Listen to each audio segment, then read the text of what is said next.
আসার পর আরিয়ার সাথে শুভলক্ষ্মীর ভাব হয়ে যায়। অন্যদিক থেকে আকাশ সবটা জানতে পেরে অবাক হয়ে যায় আর রেগে যায়। হ্যাঁ বন্ধুরা, এমনটাই দেখতে পাবেন। বিস্তারিত জানতে ভিডিওটিতে লাইক দিয়ে চ্যানেলটি সাবস্ক্রাইব করে দেখতে থাকুন। গল্পের শুরু হয়ে যাবে। আরিয়া কলেজ থেকে রেগে বেরিয়ে যায় আর বলে, এর প্রতিশোধ আমি নিয়েই ছাড়বো, কিছুতেই ছাড়বো না। অন্যদিকে দেখা যাবে সাজের বন্ধুরা বলছে, আন্টি আপনি তো একদম কামাল করে দিয়েছেন। এই মেয়েটা যে কতটা বার বেড়েছে না, আর এখন আপনার এই কারণে না আমরা সবাই একটু স্বস্তি পেয়েছি।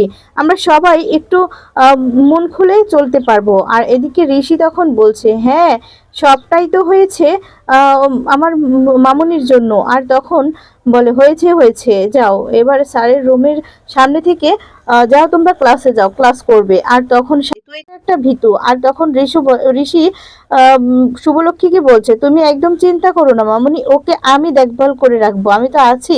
তখন সাজ বলছে, হ্যাঁ তা তো দেখতেই পাচ্ছি, তুই যে ভয় পেয়ে কতটা কোকড়ে যাস। তখন ঋষি বলে, কি বললি তুই আমাকে, আমি তোকে খেয়াল রাখি না। এই বলে দুজনেই মজা করতে থাকে। শুভলক্ষ্মী তখন বলছে, হয়েছে হয়েছে, এবার থাম তোরা। এদিকে দেখা যাবে আরিয়া আরিয়া কিছুতেই ভুলতে পারে না শুভলক্ষ্মীর কথাগুলো। আর তখন বারবার করে শুভলক্ষ্মীর কথাগুলোই ভাবতে থাকে। অন্যদিকে দেখা যাবে আদি কিছুতেই ভুলতে পারছে না আরিয়ার কথা, মানে শ্রেয়ের কথা। বলছে, আমাদের মেয়েটাকে যদি খুঁজে না পাই তাহলে শুভলক্ষ্মী।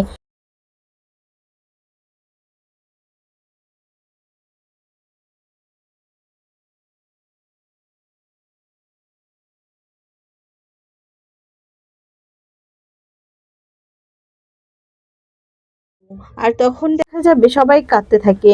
এরপর বলতে থাকে, আচ্ছা ঘরে নেই তো? মোহনা বলছে, শুভলক্ষ্মী তোমার মেয়ে আবার ঘরে নেই তো, চলো তো। এই বলে ঘরে চলে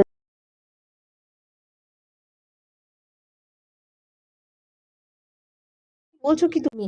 এই বলে বলতে থাকে, আমি গিয়ে ঘরে। এই বলে মোহন আর শুভলক্ষ্মী দেখতে যায়।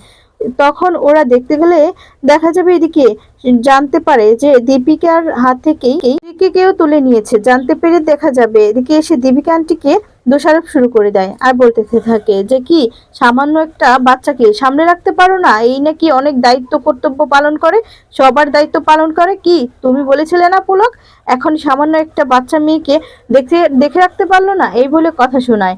আর বলে, তোমরা সবাই তো ওকে মাথায় তুলেছো একবারে। আর তখন মেজুকামু বলতে থাকে, আচ্ছা ওনার কি দোষ, ওনাকে কি কেন দোষারোপ করা হচ্ছে, উনি কি ইচ্ছে করে করেছে নাকি ওনাকে তো মেরেই নিয়েছে বাচ্চাটিকে। আর তখন উনি এসে এই সমস্ত বলছে, আচ্ছা তুমি সব ব্যাপারে এমন করে কথা বলো কেন, ওনাকে ইঙ্গিত করে, আমি তো সেটাই বুঝতে পারি না।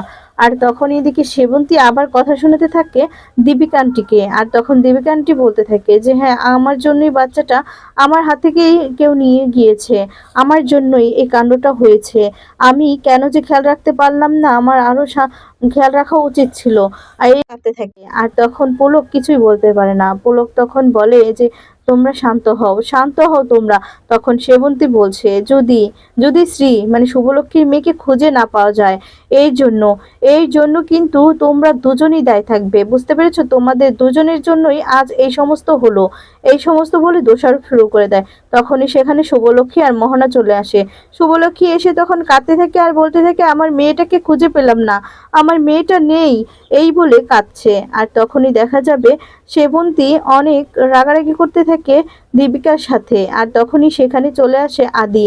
আদি এসে বলে, তোমরা থামবে? আর তখন বলে, আমি সব জায়গায় খুঁজে এসেছি, আমার মেয়েটাকে খুঁজে পেলাম না। তখন শুভলক্ষ্মী বলছে, আমি খুব ভালো করে বুঝতে পারছি এই কাজটা কে করেছে, তুমি চিন্তা করো না আদি, আমি এক্ষুনি যাচ্ছি। এই বলে গুরুদেবের কাছে ছুটে চলে যায়।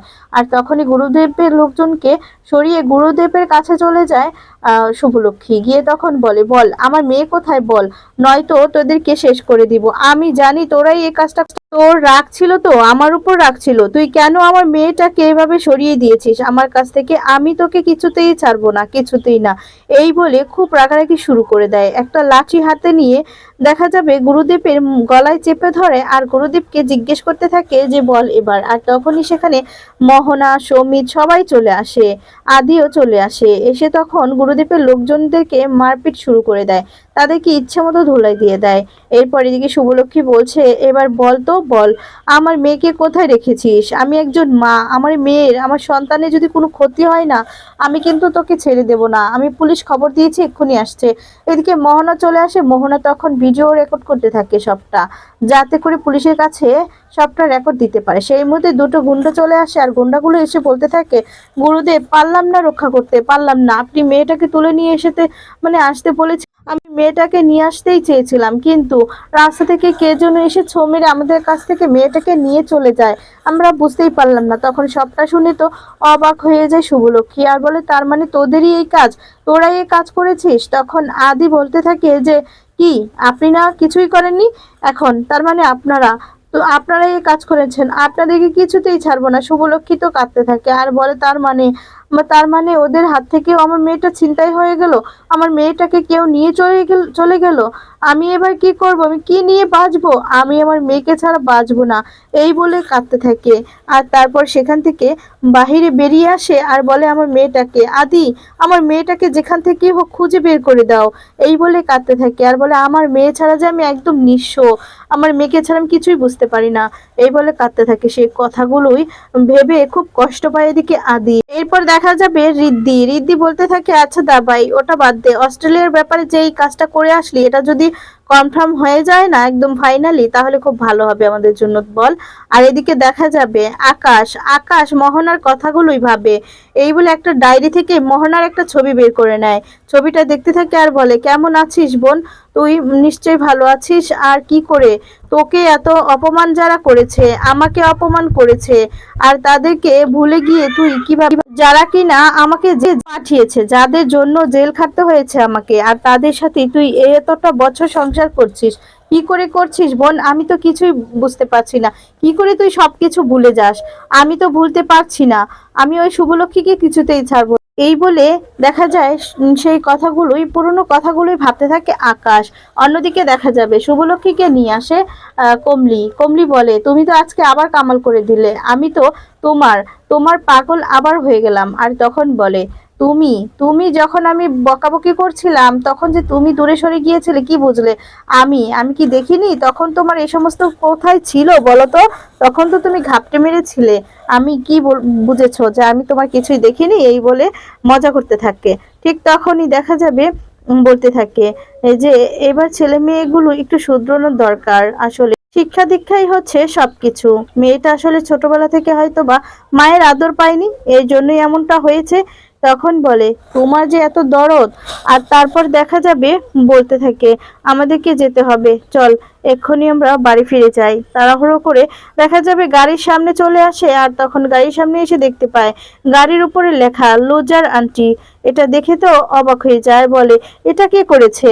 আর তখন দেখা যাবে কমলি বলতে থাকে, নিশ্চয়ই ওই মেয়েটাই এই কাজটা।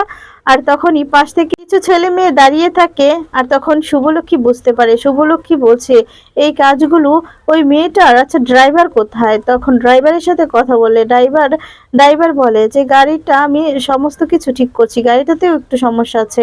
আর তখন বলে, আচ্ছা ঠিক আছে, তাহলে বরঞ্চ কমলি আমরা একটা ক্যাব বুক করে চলে যাই, ঠিক আছে, তুই দেখ তো একটা ক্যাব বুক করতো। আর তখনই দেখা যাবে সেখানে বলতে থাকে যে কাজটা তাহলে সেই মেয়েটার, তাই না? আর তখনই সেখানেই চলে আসে এদিকে আরিয়া তখন বলে, লুজার আন্টি, এই বলে সেখান থেকে চলে যায়। আরিয়ার বন্ধুরা তখন হাসাহাসি শুরু করে দেয়, হাসতে থাকে। আর তখন এটা দেখে চুপ করে দাঁড়িয়ে থাকে শুভলক্ষ্মী আর কোনো কথাই বলে না। এরপর আরিয়া সেখান দিয়ে চলে যায়। আর তখনই দেখা যাবে শুভলক্ষ্মী বলতে থাকে, আচ্ছা তুই একটা ক্যাব বুক কর, এই বলে ক্যাব বুক করার জন্য কমলি মোবাইলের মধ্যে ঘাঁটতে থাকে যে একটা ক্যাব বুক করবে, কিন্তু কোনো গাড়ি পাচ্ছে না। তখন কমলি বলছে, কোনো গাড়ি তো পাচ্ছি না, এবার কি করব? আর এদিকে শুভলক্ষ্মী বলছে যে, এবার আমরা বাড়ি যাব কি করে, গাড়িটাও নষ্ট হয়ে গেল এই সময়ে, আর ক্যাবও পাচ্ছি না, তাহলে কি করব? আর তখন আরিয়ার কথাগুলো আবার ভাবতে থাকে।